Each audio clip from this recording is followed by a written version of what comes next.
नमस्कार दोस्तों, मैं हूं लोगेंद्र और क्राइम तक में आपका बहुत बहुत स्वागत है। आज की जो वारदात है वो काफ़ी दिलचस्प है और ये वारदात जो है वो साल 2015 की है। पूरी वारदात की जो शुरुआत होती है वो 27 फरवरी 2015 से होती है। 27 फरवरी यानी सर्दी जो है वो दिल्ली से जारी होती है और बसंत या मार्च का जो महीना है वो शुरू होने वाला होता है।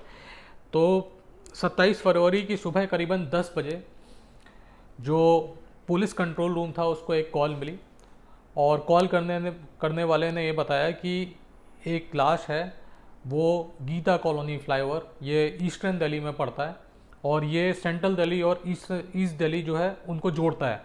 वहाँ पर एक शख्स की लाश पड़ी हुई है और जो लाश थी वो भी ये उसने भी कॉलर ने ये भी बताया कि जो लाश है वो एक कंबल में लिपटी हुई है। तो जब कॉल मिलती है तो पीसीआर जो होती है उसकी गाड़ी, पीसीआर की गाड़ी, वो मौके पर पहुंचती है और वहाँ पे वो देखती है कि जो फ्लाईओवर है उसके बिल्कुल कोने में, लेफ़्ट साइड में एक लाश पड़ी हुई है। उसके ऊपर कंबल डला हुआ था और कंबल को देख के ही मालूम चल रहा था कि इसके अंदर कोई शख्स है। तो पुलिस ने जब उस कंबल को हटाया और तो देखा वो जो लाश थी वहाँ पे उसके दोनों पाँव जो थे वो बंधे हुए थे। इसके अलावा ऊपरी कोई चोट नहीं थी। तो ये तो पुलिस ने रूल आउट कर दिया था कि किसी हादसे में, किसी एक्सीडेंट में इसकी मौत हुई है, क्योंकि अगर किसी हादसे एक्सीडेंट में मौत हुई होती तो जाहिर सी बात है चोट के निशान दिखते। लेकिन सरसरी तौर पे जो पुलिस ने पूरी बॉडी को देखा तो उसमें कोई भी चोट के निशान नहीं थे, ना चेहरे पे थे, ना कहीं हाथ पाँव पे थे, और भी जगह थी शरीर की, वहाँ पे भी कोई चोट के निशान नहीं थे। पुलिस ने फिर पहचान करनी थी लाश की, तो लाश की पहचान करने के लिए उसकी तलाशी लेनी शुरू करी। तो पुलिस ने जब तलाशी ली तो पुलिस को एक मेट्रो कार्ड मिला, एक तस्वीर मिली, एक पेपर मिला जिस पे एक मोबाइल नंबर लिखा हुआ था और सतविंदर सिंह करके जो नाम था वो लिखा हुआ था। इसके अलावा पुलिस के पास और कोई क्लू नहीं था।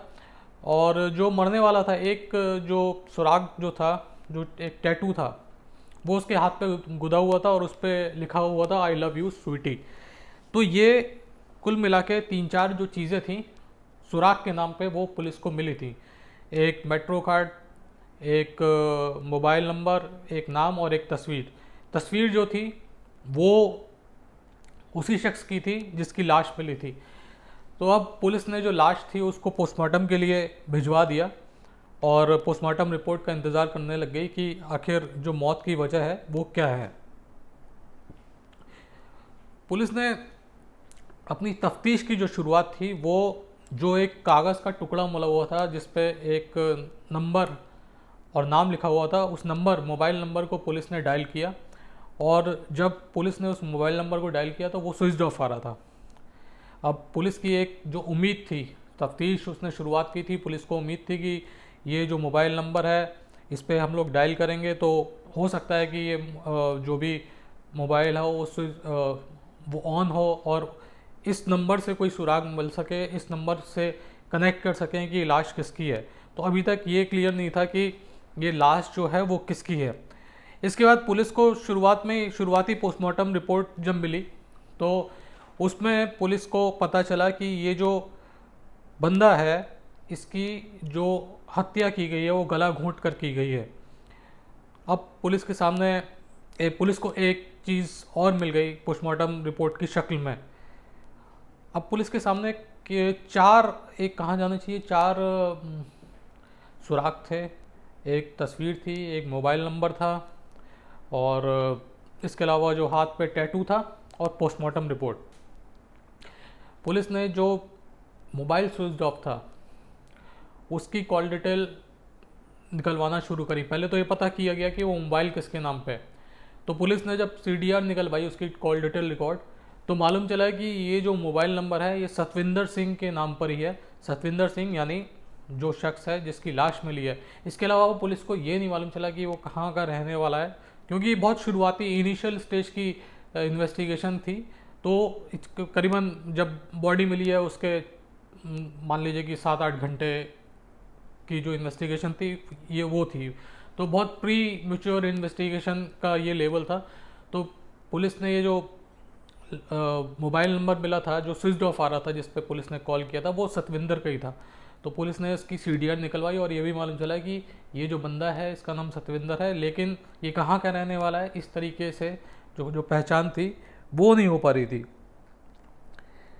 अब पुलिस ने आगे इन्वेस्टिगेट करना शुरू किया और उन्होंने क्या किया कि जो तस्वीर मिली थी उस तस्वीर को लेके उनको लगा कि शायद तस्वीर से कोई सुराग मिले। लेकिन हाँ, इसके पहले मैं ये बताना चाहूँगा जो सीडीआर नंबर, जो सीडीआर कॉल डिटेल रिकॉर्ड निकल आई थी पुलिस ने, उसमें कई सारे नंबरों से इस फ़ोन नंबर से कॉल किए गए थे। लेकिन पुलिस जानकर ये हैरान थी कि जो भी पुलिस ने नंबर डायल किया था वो कहीं ना कहीं जो रेड लाइट एरिया है दिल्ली का, जीबी रोड, वहाँ से उसका कोई ना कोई कनेक्शन था। पुलिस ने कई सारे कॉल किए, लेकिन हर बार जब भी पुलिस कॉल करती थी तो वहाँ से कोई महिला बोलती थी और वो बताती थी कि मैं जीबी रोड से बोल रही हूँ। कभी पुलिस ने फ़ोन किया और उसने जो भी सामने वाला शख्स होता है उसने बताया कि मैं जीबी रोड से बोल रहा हूँ। तो ऐसे करके कुल मिला के जिन नंबरों पर बहुत ज़्यादा बात हो रही थी जो सीडीआर में निकले थे उनका कनेक्शन जीबी रोड से था। तो अब पुलिस ने ये तय किया कि ये जो फोटोग्राफ है इसको लेके जीबी रोड के इलाके में घूमा जाए और यहीं से इस बंदे की पहचान तो हो गई थी, इस बंदे का पता मालूम चले और किससे मिलता जुलता था, ये सारी चीज़ें पुलिस पता करना चाहती थी। तो पुलिस इस तस्वीर को लेके जीबी रोड इलाके में गई। जीबी रोड इलाका जो है वो कमला मार्केट थाना जो है उसके अंडर आता है। तो वहाँ पे एक बीट कांस्टेबल था, उसको फोटोग्राफ दिखाई गई तो उसने देखते ही पहचान लिया कि ये बंदा जो है इसका नाम सतविंदर सिंह है और ये पीतमपुरा का रहने वाला है। उसने ये भी बताया कि ये अक्सर जीबी रोड पे आया करता था और कई सारी जो महिलाएं थी उनके साथ इसका रिलेशन था। तो पुलिस के सामने ये कनेक्शन तो मालूम चल गया कि ये जीबी रोड पे आया करता था, कई सारी जो महिलाएं थी उनसे इसका रिश्ता था। लेकिन ये चीज़, ये मर्डर के केस को कैसे सॉल्व करे ये कहना अभी भी बहुत मुश्किल था, क्योंकि जीबी रोड पर जो कोठे हैं वहाँ पे तमाम लोग आते जाते हैं और ये भी नहीं है कि वहाँ पे जो सेक्स वर्कर हैं वो हर किसी को जानती हों। तो कुल मिला के पुलिस के सामने ऐसा कोई क्लू नहीं मिल रहा था कि जिससे पूरे मामले को सुलझाया जा सके। पुलिस ने फिर एक बार और जो सीडीआर है उसका और बारीकी से मुआयना करना शुरू किया और पुलिस ने करीबन पिछले 6 महीने की 7 महीने की जो सीडीआर थी वो निकलवाई। उसमें उन्होंने देखा कि ये किस नंबर पे सबसे ज़्यादा फ्रिक्वेंटली बात होती है, लंबे अरसे तक बात होती है और लगातार जब लाश मिली है उससे कितने दिन पहले तक बात हो रही थी। तो इस तरीके से पुलिस एक नंबर जो है वो निकालती है और ये जो नंबर है, ये पुलिस जब इस नंबर की डिटेल निकालती है तो मालूम चलता है कि ये जो नंबर है ये स्वीटी नाम की एक महिला का है। ये स्वीटी नाम की जो महिला है ये जीबी रोड इलाके में कोठा ऑपरेट करती थी, कोठी की मालकिन थी। और जब पुलिस इस स्वीटी नाम की महिला के पास पहुंची तो उसने ये बताया कि, और पुलिस ने फ़ोटोग्राफ दिखाई है जो सतविंदर था उसकी। तो पुलिस ने बताया कि हाँ, मैं सतविंदर को बहुत साल से जानती हूँ और बहुत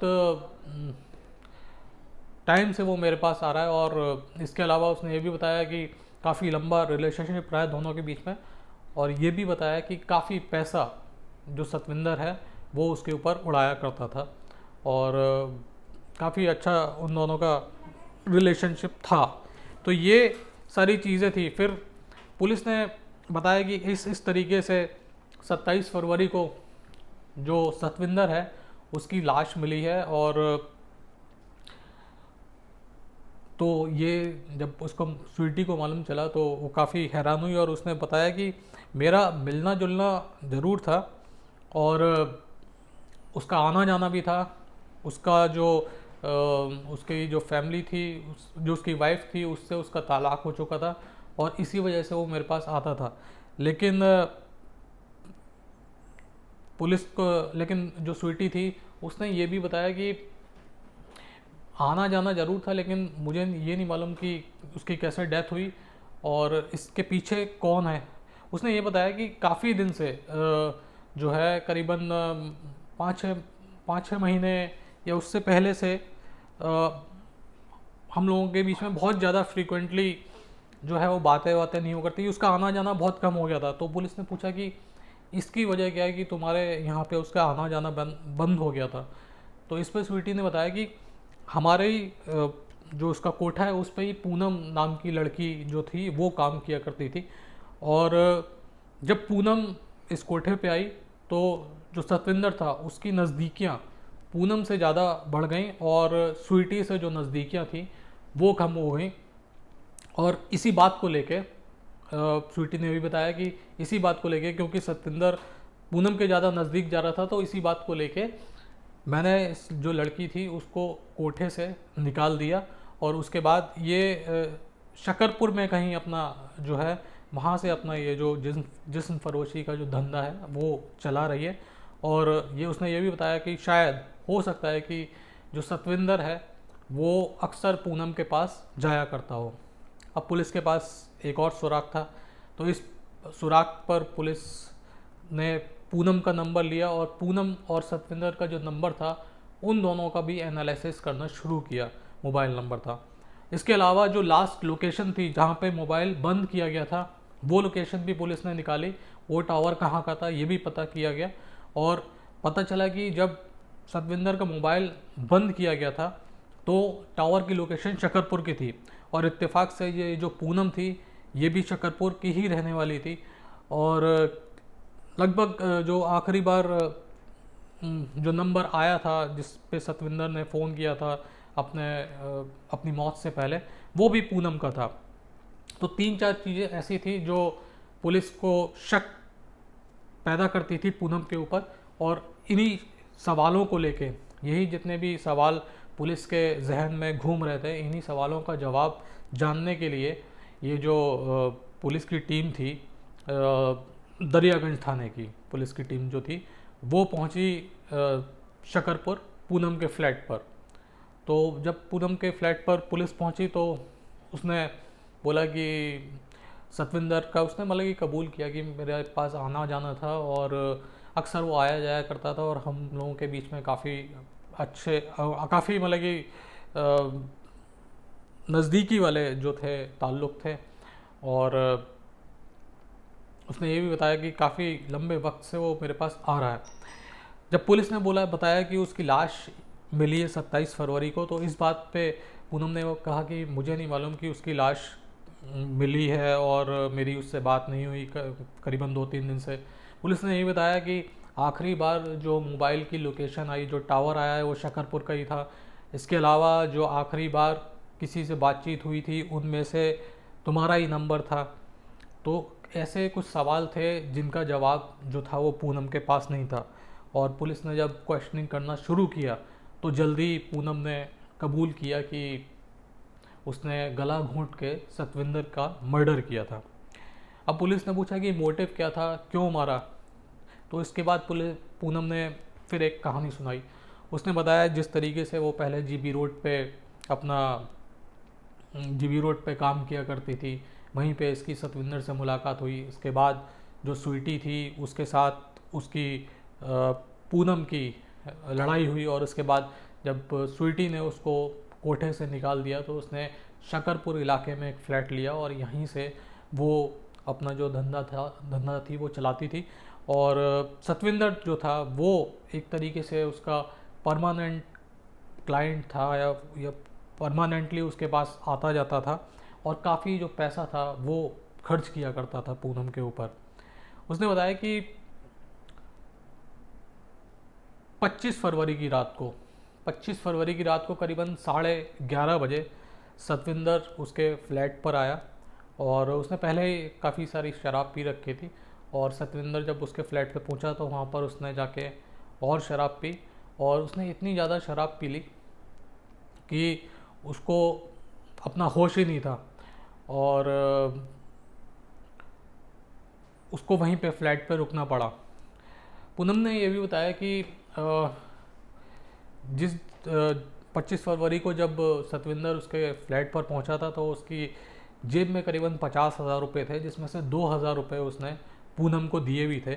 और जब वो 2,000 रुपये उसको दिए तो उसने ज़्यादा पैसों की मांग की, तो उसने सतविंदर ने उसको बोला कि मैं तुम्हें बाद में दे दूंगा पैसे, और ये कह के वो वहाँ से जा भी रहा था। तो इसने पूरा एक तरीके से तुरंत ही एक प्लानिंग करी और इसने सतविंदर को रोका पूनम ने, और उसको और शराब पिलाई ताकि वो इतना नशे में धुत हो जाए कि वो जा ही ना सके। जब सतविंदर काफ़ी नशे में धुत हो गया तो पूनम ने गला घोंटकर उसकी हत्या कर दी, क्योंकि उसने इतनी ज़्यादा शराब पी रखी थी कि वो अपने आप को डिफेंड नहीं कर सका, और पूनम ने ही गला घोंटकर उसकी जान ले ली। जान लेने के बाद जो था, अब उसकी जान तो निकल गई और जो पैसा था वो भी पूनम ने ले लिया, लेकिन अब लाश जो थी उसको ठिकाने लगाना था। तो और उसके हाथ पांव भी फूल गए थे क्योंकि उसने मर्डर किया था। इसके बाद ये करीबन 12 बजे या 12:30 बजे के आसपास ये जो मर्डर था वो हुआ था, और उसके बाद पूनम ने वो जो लाश थी उसको अपने फ्लैट में ही रखा। इस बीच उसने लाश निपटाने के लिए अपने रिश्तेदारों को फ़ोन किया, और शायद मौसी और मामा उनको फ़ोन किया, और ये जो लोग थे ये पूनम के फ्लैट पे पहुँचे एक ऑटो लेके। और ऑटो लेने के बाद करीबन रात को 26 फरवरी की रात को देर रात करीबन 1-1:30 बजे ये लोग गीता कॉलोनी का जो फ्लाईओवर था, सुनसान इलाका था, और क्योंकि सर्दियों के दिन थे तो सड़कों पे जो ट्रैफिक था वो भी बहुत कम था, तो उन्होंने लाश को कंबल में लपेट रखा था पहले ही, ताकि अगर by chance police check post आ जाता है कहीं पे तो कम से कम उनके पास ये एलबी होगी, ये बहाना होगा कि ये जो शख्स है ये बीमार है, इसको हम लोग हॉस्पिटल ले जा रहे हैं। इस तरीके से उन्होंने जो लाश थी उसको कंबल में लपेटा हुआ था और ऑटो में बीच में बिठाला हुआ था, और वो जा तो यमुना की तरफ रहे थे, लेकिन उनको लगा कि यमुना के ब्रिज पर जो ये गीता कॉलोनी और जो दरियागंज वाला है उस पर पुलिस की पिकेट होती है, तो इनको लगा कि शायद कहीं पुलिस की पिकेट ना पड़ जाए, तो इन्होंने गीता कॉलोनी के पास में ही जो फ्लाईओवर का हिस्सा था वहीं पे इन्होंने ये लाश पटकी और फिर वो वहाँ से गायब हो गए। तो इस मामले में देखिए क्लू के नाम पे पुलिस के पास एक तस्वीर, एक कागज़ का पुर्जा जिसमें एक नाम और नंबर लिखा हुआ था, और इसके अलावा एक हाथ पर गुदा हुआ टैटू, ये 3-4 जो सुराग थे इसकी मदद से ये पूरा जो मामला था कत्ल का वो पुलिस ने सॉल्व किया और काफ़ी बेहतरीन तफ्तीश करी। यानी 27 फरवरी को कत्ल हुआ था और पुलिस ने लगभग 2 दिन में ही इस पूरे मामले की जो तफ्तीश थी वो पूरी कर ली, और इस मामले में जो चारों आरोपी थे, पूनम, उसके 2 रिश्तेदार जो, और एक जो ऑटो वाला जो ऑटो लेके आया था वो, तो कुल मिला के इस मामले में पुलिस ने 4 लोगों को अरेस्ट किया। और अभी फ़िलहाल ये सारे, जहाँ तक मेरी जानकारी है, सब के सब लोग अभी जेल में ही हैं, और इस मामले में अभी सज़ा सुनाई गई है या नहीं ये अभी नहीं मालूम, लेकिन हाँ मुझे लगता है कि इस कत्ल में जितने भी लोग शामिल हैं उन्हें कम से कम उम्र कैद की सज़ा तो कोर्ट ने सुनाई होगी। तो आज की जो कहानी है वो केवल इतनी, और फिर आपसे मुलाकात होगी, तब तक अपना ख्याल रखिए। जय हिंद, जय भारत।